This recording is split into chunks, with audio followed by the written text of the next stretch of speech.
see Wanda. Wanda. Hello, this is TJR with my review and thoughts on episode 4 of WandaVision. And it was quite the episode. The other shoe definitely dropped. Now, to be honest, I really didn't think they would do what they did with episode 4.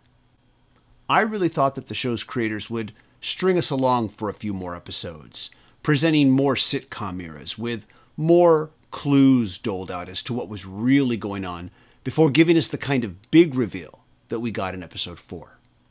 And to be honest, I wouldn't have minded one bit if that is what they had done. I have caught wind that some of the fan base out there feels actually baffled by this show's format, or at least the format of the first 3 episodes, and have been very impatient to know what is going on, to please get to the point. Personally, though, I have been loving the sitcom parody tributes of the first 3 episodes. I would have had no trouble with this series taking its time. And while the series trailers do indicate that we are going to get some more sitcom eras, it's definitely not going to be the same after episode 4, because on episode 4, the other shoe dropped. Appropriately titled We Interrupt This Program, episode 4 gives us a replay of what was going on the other side of the first 3 episodes. What was going on in the real world while Wanda and Vision played blissful husband and wife in what I will now refer to as the sitcom universe. Who was calling out to Wanda over the radio in episode 2? We finally find that out. Who was the mysterious beekeeper that came out of the sewers? We find that out too. And what exactly was that toy helicopter that Wanda found in the brush? And why was it in color when the rest of the world was in black and white? All of these questions were answered. It was as if we were watching Lost, only with answers. Even more revelatory is finding out who Geraldine really was and how she knew about Ultron. And we see the confrontation between Wanda and Geraldine, aka Monica, that occurred while Vision was outside talking to Agnes and Herb. But most importantly, we see Wanda break character, meaning that she's in charge. Or is she? And this episode opened in the most unexpected of places, in a hospital, after the blip brings back everyone who had been gone for the last 5 years. Ever since Endgame, I have felt that there was a plethora of stories that could be told, covering what happens to the average person and their friends and family when they return 5 years later. Episode 4 gives us a glimpse of the possibilities for just such a series. We also find out that all the players within the WandaVision sitcom universe are actual, real people who have gone missing, with the exception, of course, being the next-door neighbor Agnes. Now, I have been trying to stay spoiler-free and also Marvel Comics fan theory-free on this series, but I have read a number of Marvel comics in my lifetime, so I am aware that she is probably going to be Agatha Harkness, and that she could have some kind of connection to Wanda giving birth to the twins in the series. Of course, I don't believe all of the mysteries were given away in episode 4. While it may be obvious that Agnes is Agatha Harkness, there is still some mystery as to what her actual endgame might be. And yes, I know that there are comic references to be drawn from in regards to this, but Marvel Cinematic Universe has a history of completely reshaping the Marvel Comics universe stories that it draws from. In other words, the comic stories that the MCU draws from are not reliable roadmaps. So if Wanda is in charge of the sitcom universe, then she is holding all of these people against their will. And this adds a whole lot of the dark sinister to the Family Doctor's comment in episode 3 about never being able to leave a small town.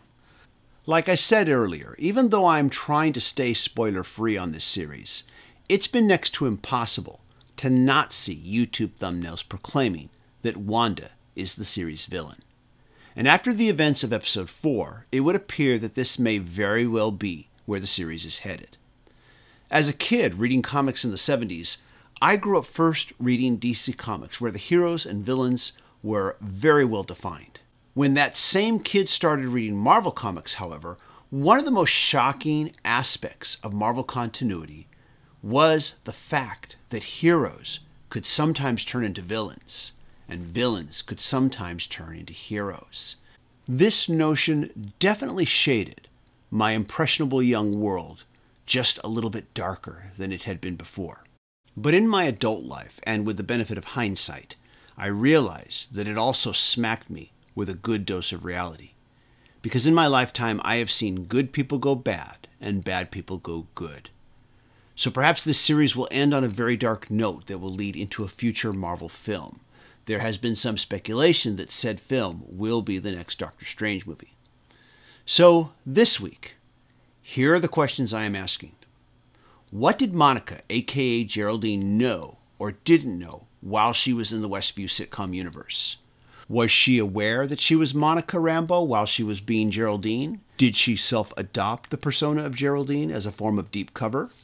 Or did the sitcom universe, aka Wanda, impose this persona on her? And in doing so, did it also try to suppress her identity as Monica? Also, when Monica/Geraldine referenced Ultron, was that a conscious attempt by her to snap Wanda out of the sitcom fantasy, or was that Monica's personality and memories fighting their way to the surface? And what happened to the beekeeper/sword agent after he lost his tether to the outside world? What did he do? Is he still hiding in the sewers, or will he be absorbed into the cast?